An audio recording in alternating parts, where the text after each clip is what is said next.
We have been playing Tears of a Kingdom at home, and apparently one of my sons wants to dress up as a dancing broccoli. We did finally beat Ganon. He's a grand word. It was my husband, actually, but that's fine. If you go to the Salvation Army and buy costume fabric for a very reasonable price, be sure to wash it for allergy reasons. It's not worth your life, you idiot! Yes, it is! Yes, it is! Once you have that fabric process, lay the child down and mark out a path and cut out a bodysuit. The other children will be quite enthused and will want to use pairs of scissors to cut out their own pieces all over. They might even cut through the couch, let's be honest. The good news is that once you have those pieces together, you can pin them to make kind of a kigurumi style gigantic bodysuit. I'm going to put gussets in at the groin and at the armpits to make it way more flexible for jumping. And remember what I said about cutting? Yeah. This is what a gusset looks like when it's been pinned in. It looks like kind of a baseball diamond, but stretched like a taffy baseball diamond that you put in the corners that just gives you a little more flexibility when you're bending so that it won't and rip right when you put it on the child. Bodysuit with gusset there and gusset there and gusset there. Snack break. I took a can of no sugar added pineapple and gluten free and froze it. And I put it in the rocket machine. I know, super. I mean, like, I really put out for this recipe. It was a whole lot of work as far as dumping and pushing buttons, popping and locking. This is our island in the sun. What? Delicious ice cream.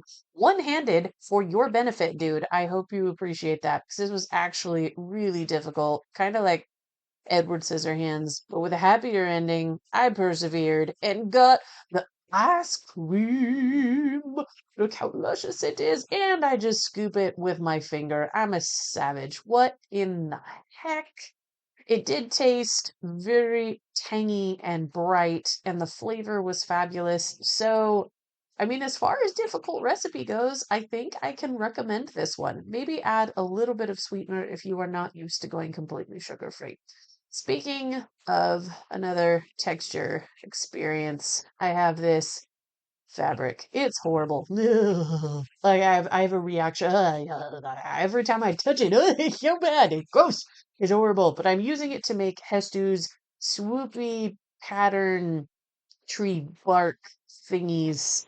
And fortunately, it will be on the outside of the costume. It will not actually touch my son's skin and will look very organic and natural, I guess, as it were, once I finish baking my oat farls, that is. Look how domestic I was. I used Abby's recipe from this website, and it came pretty well. Muzzle tough. Also, bro, check out these anti-flagrant hussy erasers, by which I mean gates. Daddy, can you swing me? No. Daddy, can you swing me? No. I want to be swinged. I believe you.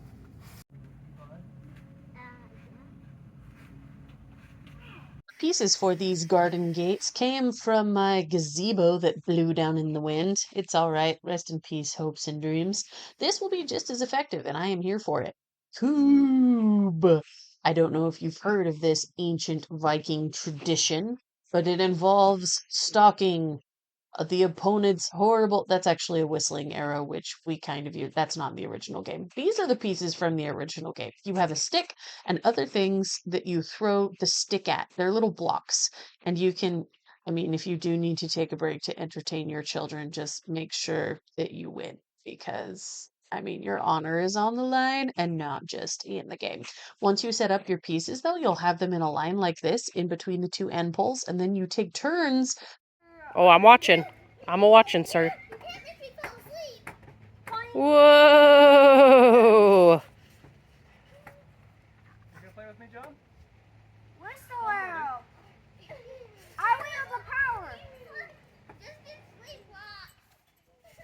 Oh!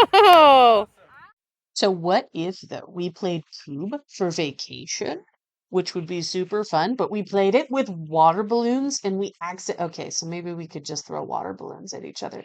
Cube is really fun, especially when you're not playing in full sun or when you are in fact just drawing on the trampoline instead and making pig astronauts because why not? That is a super Viking thing to do and desecrating that sacred drawing. Bet that didn't happen at Stonehenge. Oh, it is a pig astronaut. Hey, look at that. Cat took this moment to one, beg for snuggles as he does, and two, remind me that his favorite bird attractorizer had somehow gone empty. Travesty. Once you are ready to sew the bodysuit, make sure that you take 1,000 years to do it by sexually sewing around the entire border. You may or may not have to fill your bobbin more than one time and exercise a whole lot of patience. That's the thing. This is an excellent time to tell you about one of my hopes and dreams, and that I do actually think we should go storm chasing someday. I have been watching Pecos Hank while I am sewing, which is a fabulous idea. Just in general, I would just watch Pecos Hank for the sake of watching Pecos Hank, because he is not only a gem, but is also very. What in the touched by an angel is this camera angle doing? This just look. Do you remember that, or was that just me? Anyway, Pecos Hank is fabulous, and I love his videos, and tornadoes are really neat, and I would love even to just do some basic storm photography. Now that I have these gussets sewn, I mean, we could go on a trip. Apparently, May and June are the best times for catching storms, which definitely tracks with the tornado warnings we had here. Now that I am a professional YouTuber with the film skills of Peter Jackson's crew, I think that we should go and film some tornadoes. Hopefully, not die. I mean, that is the ultimate. We're all going to die eventually. I mean, let's not memento mori. But we can see tornadoes before then. And we can also finish sewing bodysuits before then. There are a lot of things we can do before then. This is the technique I use to get around the gusset. P.S. I do one side first, and then I'll come back and make sure I pinch those corners. Child labor is a fabulous way to paint a maraca, in case you were wondering. And because I hate zippers, I'm going to do a keyhole neckline, which I will then finish with bias tape. It's just don't worry about it, man. It makes it a lot easier to open at the back. Ta-da! Mild disaster.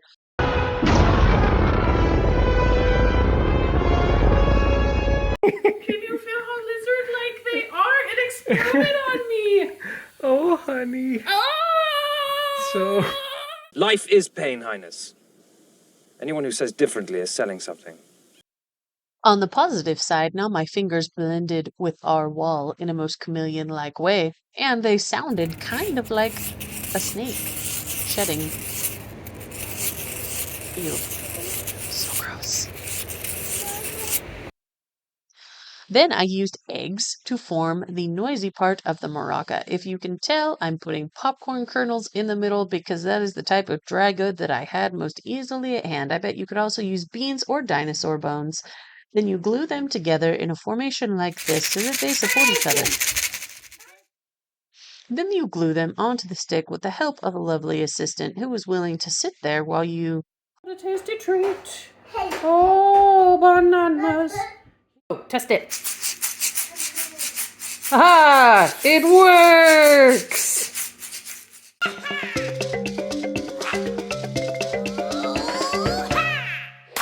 Fair warning, these will have absolutely no fireworks coming out of the end, but I did cover them in fabric and trim and some fake leaves and took this gem of a picture while my friend was helping me in the kitchen. Why not? Nailed it! Fuel food. After all of that work, it's time to make some delicious butter chicken. This is one of my favorite curry recipes, actually. I love the smell of it cooking. I love that it is so gluten free, and I love that you can kind of scale up or scale down your spices however you want to eat it. I feel very secondhand lions when I think of this recipe. That's as close as I'm getting. Okay, yeah. Not all of us speak Arabic. Okay, some of us do, and some of us were lucky to get Pig Latin in the 8th grade. I'm just saying. The short end of the stick is that I also add vegetables to this recipe. This, oh man, Where's this recipe from? I got it from my sister-in-law, who I think got it from a cookbook? Question mark? I should probably ask, now that I think about it. But it's a crock-pot recipe, so I love that I can leave it on the counter, and then it just comes out all buttery and glorious and warm. And there are few things better than a lush curry on a hot summer. Okay, so we do eat it during the summertime. We eat it all the time, but it's great during the fall. The kids actually love it and do eat up most of what I serve to them when it comes to this curry. So I mean full send as far as that goes, even with some dubiousness, as it were. He went for a second up. I think oops, that is a big bite. Heads up, it's all right, man. Using a spoon is In hard. search of supplies, we are going to get boxes to lay mulch, and we are going to get greenery to finish the top of Hestu's head, and we are going to go by the Salvation Army just because we can. A trip to the Dollar Tree or so later, I finally had the greenery that I was hoping for to use on Hestu's headdress. And these leaves, I did use one of my husband's wire cutters to snip apart. Again, one-handed because it was ferociously difficult. How do people do this? Do they have camera mounts that they use? Anyway, it worked one-handed for a while. I ended up just snipping them. I did not film making this. That's right. I was on a deadline. I was on a timing deadline. And so I sewed those two little eyebrow things and covered them in fabric. The base of this is basically a mushroom hat, except I used cardboard and sculpted it underneath to give it that kind of two-tiered tree thing. I loosely wrapped that extra green fabric around it and glued it in place, and then went all Jurassic Park artisty on putting the pieces together. And this is how great it looked. Can I just get a hollaback for a second? Because I had no idea how I was going to do this costume, and it came together so well. Just one more time. One more time. Because we can.